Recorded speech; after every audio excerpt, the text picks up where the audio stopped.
స్ట్రోక్తో కేటీఆర్ చిన్న మెదడు చితికిపోయింది. అందుకనే ఇష్టానుసారంగా మాట్లాడుతున్నాడు. కాళేశ్వరం విషయంలో కమిషన్లు తీసుకున్నప్పుడు గుర్తురానటువంటి మరి భయం, ఈరోజు కమిషన్ ముందుకు రావడానికి మాత్రం భయపడుతున్నారు.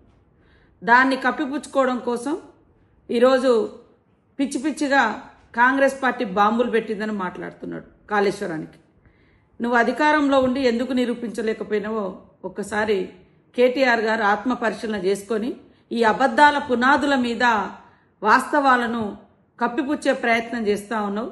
అబద్ధానికి అవార్డు రావాలంటే మరి ఇవాళ గోబెల్స్ మించిన గ్లోబల్ ప్రచారంలో గ్లోబల్ అవార్డు కేటీఆర్కి ఇవ్వాలి.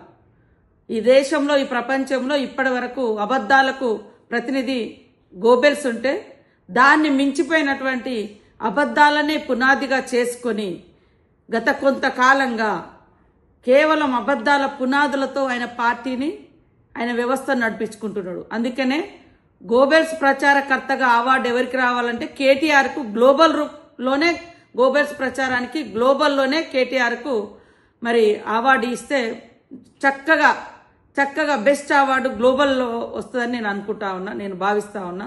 కాబట్టి అయ్యా నువ్వు ప్రతిపక్ష హోదాకు పనికిరావు, ప్రతిపక్షంలో పనిచేయడానికి రావు, ప్రజల కోసం పనిచేయడానికి రావు.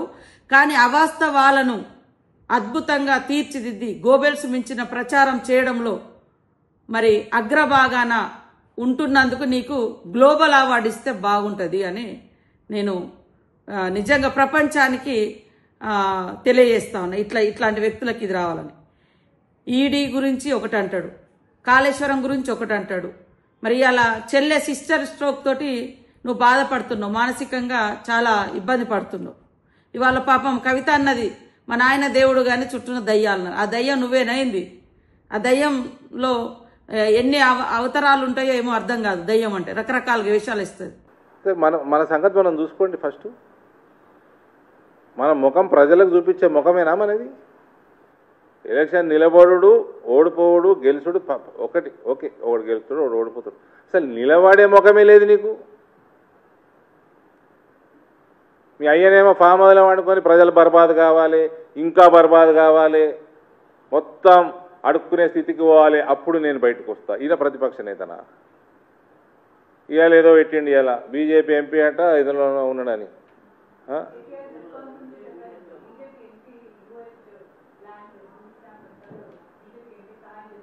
పేరు చెప్పానండి మేడం, సమయం వచ్చినప్పుడు చెప్తా. ఇప్పుడు సమయం ఎప్పుడు వస్తుంది?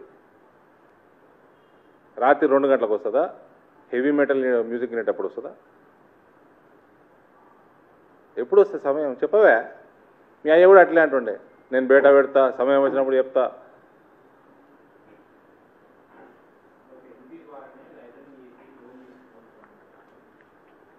పెట్టుకొని బయట ఎవరు తీసుకున్నారు? ఏ ఎంపీ, ఏ బ్యాంకు, ఏ ఫైనాన్షియల్ ఇన్స్టిట్యూషను, ఏ ల్యాండ్ మీద?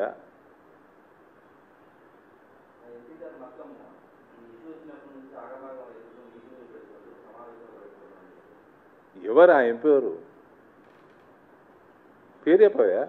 ఏం ఆగమైండు, ఏ మీటింగ్లు పెట్టిండు, ఏ బ్యాంకు, ఏం లోను, ఎంత లోను, పేరు చెప్పు.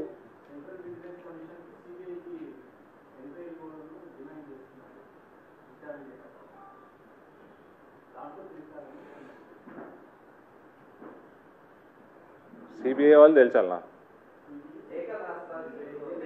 రాసుకో. రాసిండా?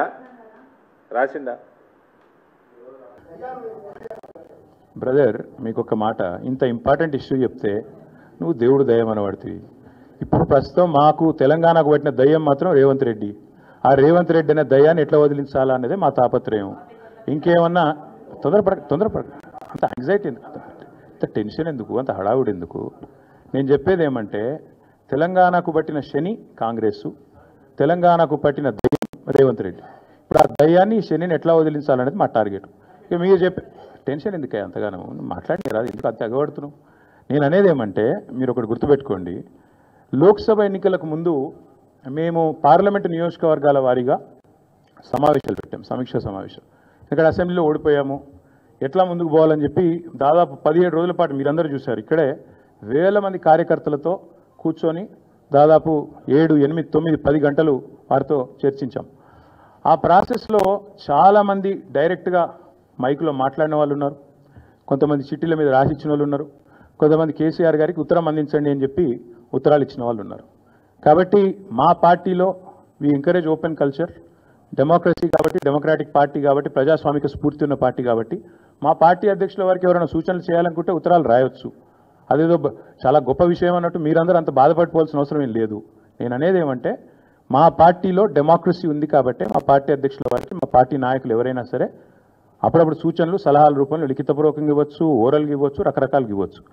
అట్లాగే నేను ఒక మాట మాత్రం చెప్తాను, మనం ఎవరైనా సరే పార్టీలో ఏ హోదాలో ఉన్నా కొన్ని విషయాలు అంతర్గతంగా మాట్లాడాల్సిన విషయాలు అంతర్గతంగా మాట్లాడితేనే బాగుంటుంది. పార్టీ ఫోరమ్స్ ఉన్నాయి, అధ్యక్షుల వారితో కలిసే అవకాశం ఉంది, లేదా ఆఫీస్ బేరర్స్ ఉన్నారు, కలిసి చెప్పుకునే అవకాశం ఉంది. కాబట్టి అంతర్గతంగానే కొన్ని విషయాలు మాట్లాడితే బాగుంటుంది. అది అందరికీ వర్తిస్తుంది, వీళ్ళకి వాళ్ళకని కాదు, అందరికీ వర్తిస్తుంది. తప్పకుండా ఎవరమైనా ఒకటే, ఈ పార్టీలో అందరం కార్యకర్తలమే, అందరికీ కూడా ఇదే సూత్రం వర్తిస్తుంది. కాబట్టి మీరు కూడా దయచేసి ఇంత ఇంపార్టెంట్ ఇష్యూ మాట్లాడితే దీని మళ్ళీ మీరు, నాకు తెలుసు మీ సంగతి, you are intelligent, unfortunately I'm also intelligent. కాబట్టి నేనేమంటానంటే మీరు ఏం పెడతారో, మీరు ఏం మీటింగ్ పెడతారో తెల్లారు నాకు తెలుసు, మీ బాధలు కూడా నాకు తెలుసు, మీ మేనేజ్మెంట్లకు ఉండే అవస్థలు నాకు తెలుసు, రేవంత్ రెడ్డి గారి ఒత్తిళ్లు తెలుసు. కాబట్టి నేను ఎక్కువ చెప్పను, ఒకటి మాత్రం చెప్తాను, మా పార్టీలో డెమోక్రసీ ఉంది, మా పార్టీలో సలహాలు సూచనలు ఎవరైనా ఇవ్వచ్చు, ఎట్లా అయినా ఇవ్వచ్చు. గతంలో పార్లమెంట్ సమావేశాల సందర్భంగా లేఖలు వచ్చినాయి, సూచనలు వచ్చాయి, అట్లా వచ్చినప్పుడు వాటిని ప్రజాస్వామికంగా స్వీకరిస్తాం. థ్యాంక్ యూ, మీ అందరికీ థ్యాంక్ యూ. నేషనల్ హెరాల్డ్ విషయంలో ఏమైనా అడగదలుచుకుంటే బ్యాక్ టీవీ కానీ ఇంకో టీవీ కానీ అడగచ్చు.